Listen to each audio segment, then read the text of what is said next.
Hey, y'all know me, dropping in to spread a little tea. And you know how we do it, so let's get right into it. Update of what's going on with me so you don't have to assume. I have already gotten a hotel. I did that as soon as we came back on Saturday. I got a hotel room for us. We don't have to go there yet because I don't have to be out of here until Monday. So the hotel situation is in the bag. I know the hotel room numbers. I know what hotel we're staying in, how much the hotel costs. That's done. And I'm not really worried. We'll have a roof, even if it's the red roof over our head. Just want to get. Y'all know sometimes you have to laugh to keep from crying. Could y'all imagine? Okay, she said she had over $60,000 saved that she could pay up rent for a year. Could you imagine if the Wood had started going hard with his content on his page? Like they could have doubled that and maybe had enough money to buy that land she's been manifesting. Another thing, I don't understand why she's okay with her hard work, hustle, and scam, allegedly, but don't demand the same from the Wood. Thing that I was really bothered by was watching her show her oldest son Gregory had packed all his things in a box and left a lot of his clothes on hangers to where he could just easily get to them. I guess that bothered me because he's such a sweet, respectable young man who doesn't deserve this. Well, you know what? Really, none of the kids deserve it. But by him being as old as he is, he's old enough to know that mama messed up again. And daddy ain't about to help her. It's going to be all on her to do it. At that age, he has classmates, he has friends who could see all of this stuff on the internet because she put it all out there. I don't even think she considers how it makes the kids feel. I don't even think she considers what others will think when it comes to her children, what they may have to go through behind this, the embarrassment. And we all know how mean kids can be. So when y'all say she's such a great mom, which I'm not taking the trips and stuff away from her that she do to her kids. That's not that doesn't make you a great mom, going to Disney World every day. Okay. That doesn't make you a great mom. I'm sure Gregory is saying, dang, we got to move again. Or do y'all think he looking her in her face saying, you're a great mom. I wouldn't change a thing about you. Yeah, I don't think so. A landlord that's willing to work with me. I had a couple that's willing to work with me and accept my offer. However, one of them wants to have their furniture stay in the home. And for me, that's no. I'm not going to pay about $60,000 up front and still not be able to bring my own furniture. They say I can add my furniture, but their furniture has to stay. No. Then I had another person that was willing to let me bring my furniture, but they wanted their vehicles to stay. They have their vehicles in the garage. They're on vacation in another country. They're like, okay, we'll remove the furniture, but we want our cars there. And I have too many kids. I got 9 kids. Imagine my 9 kids fucking up somebody's car. Too risky. So that one is also a no for me. Okay, we're going to first start off by saying this is giving scam bullshit. Here's y'all some content. Okay, now let's get into it. You willing to stay in a hotel with your 9 children and a husband versus being in a home where all you have to do is lock the garage door and tell your children the garage is off limits. Y'all heard what she said.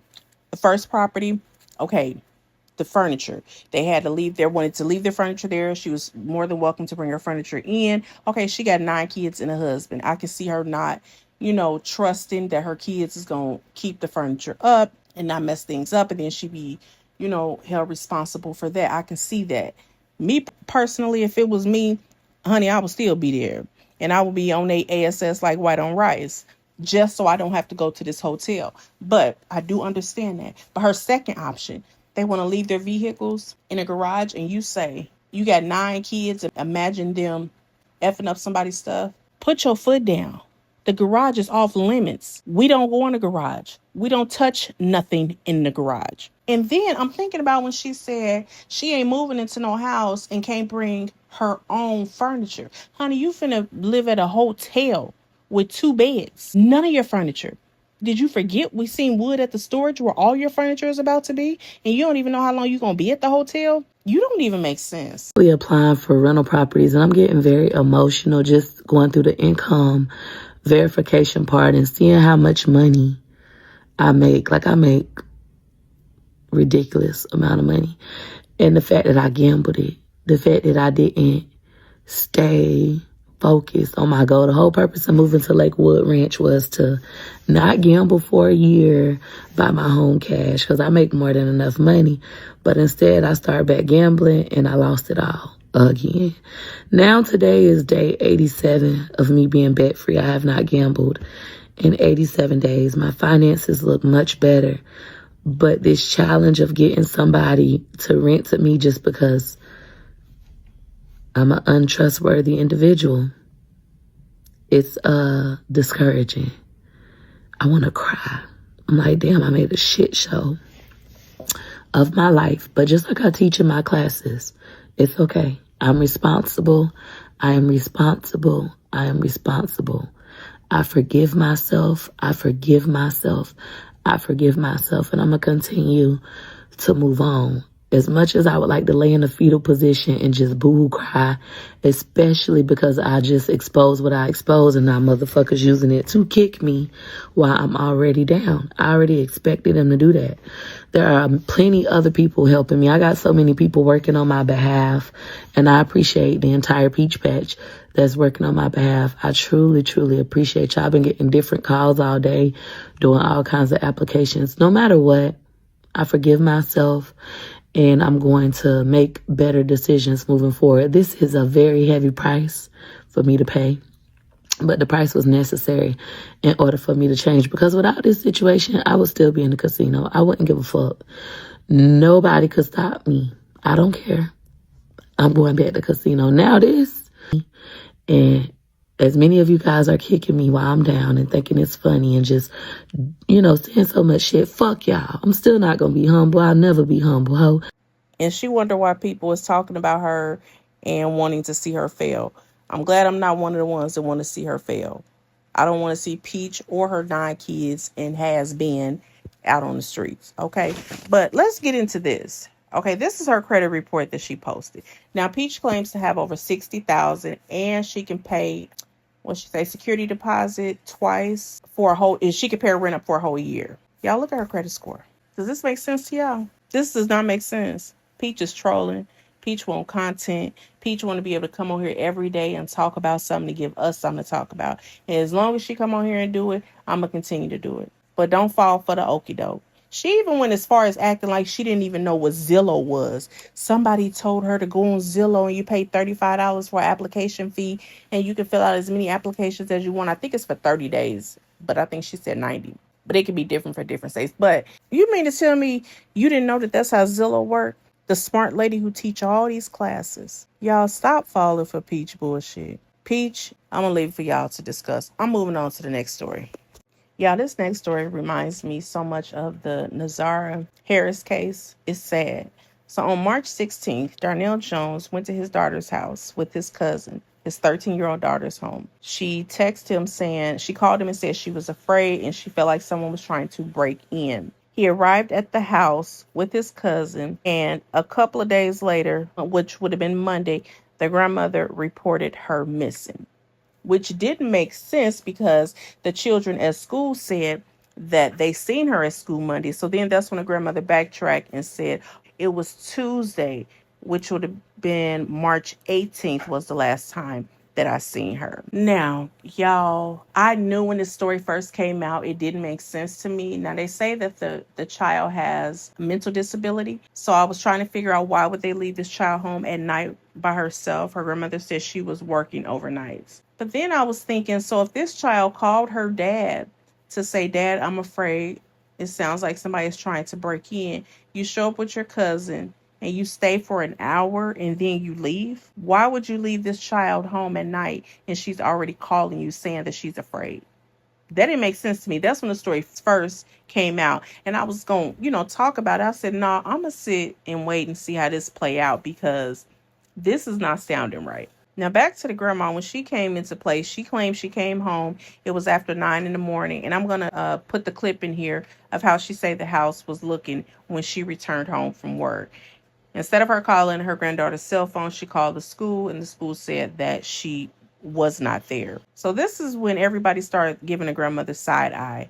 She posted some text messages saying that the kidnapper had texted her demanding $4,000 for Keimani's release. I think the text message says something about meet him at McDonald's. I don't know. When she released these text messages, you could tell that she was texting herself and responding to herself. You know, like when you're texting someone, you text the boxes on the left, they text the boxes on the right, or vice versa.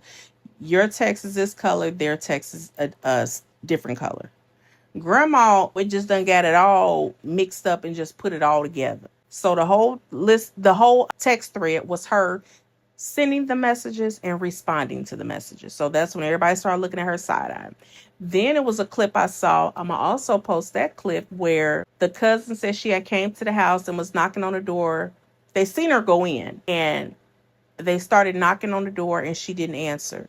So they eventually just, backed up off the house, sat back and just watched the house. Well, they reported that they seen her bringing out a Dollar General bag or a Family Dollar bag, put it in the trash can on the side of the house. They went to get the bag, and this is where they found the clothes. Now I'm going to post all the clips in here and show you guys where Keimani was found unalived. This is such a sad story. The father was arrested.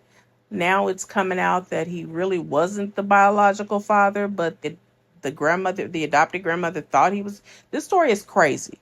You would think that they related to Mcintyre Harris' family. I didn't think it can get no worse. But y'all just take a look and watch the clips. Told to me that he was her biological father. However, her biological mother has told me on several occasions that he is not. So I don't know what to believe, but I know that he was present. He's been more present than the biological mom. And I feel deceived. Like, you played for so long in my face like you was her dad, like you really had her best interests at heart. But where is she? Okay. And when I came home, she wasn't here. Of course, she was supposed to have been on her way to school, but according to the way that the house was set up, once I got here, because it was in complete disarray, she wasn't here. So I called the school so that I can talk to her, and they said that she wasn't there. She says Keimani's keys were at the house along with her glasses. Her grandmother says the 13-year-old can't see without them. She also told me the stove was on and you could smell gas. Other than her and I, it's just the two dogs in the house. So who cut it on? So that was kind of suspicious. Then her glasses and her underclothes were by the couch in the front room. Her pajamas were in the dining room and the floor. This is the grandmother being taken out in handcuffs. It has not been stated the reason she has been arrested. We're here because she said that if it seemed like somebody was trying to break into the house. So I sat for an hour, me and my cousin, we sat over here. And we left around like 12:30. Dorothy Latigue, you know damn well you knew where your daggone granddaughter was, your alleged granddaughter, because I don't even think daggone Keimani Latigue is even related to you. And Darnell Jones, you is a sick individual. When you was on that daggone news, I already knew you had something to do with it. Because what father comes, you talking about some daggone, oh, she texted you because she felt like somebody was breaking in the house and she was scared of you and your cousin. Let's be fucking real. On top of that, how was her clothes, her pajama pants, in one part of the room or whatever, in the living room or whatever, and then her underclothes was in the living room on the daggone couch? That was already telling y'all what was going on and that somebody did something to her. And I'm talking about S.A. And that cousin that supposedly went to him at the house that night and left with him at 12:30, your ass ain't off the hook either, because you knew exactly what happened. You are very much involved as well.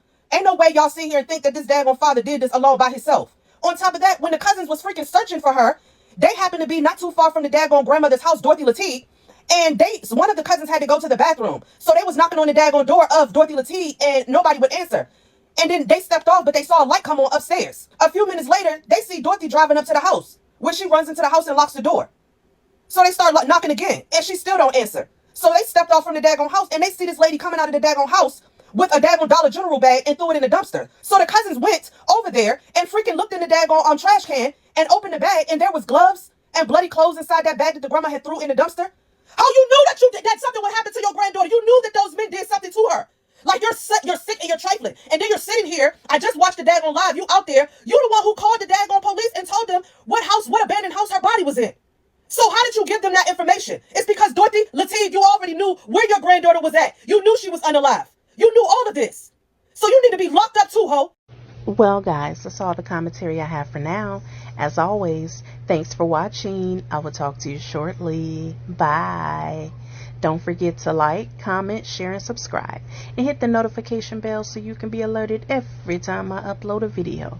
Don't forget to support your Black-owned businesses. Visit ours in the link below.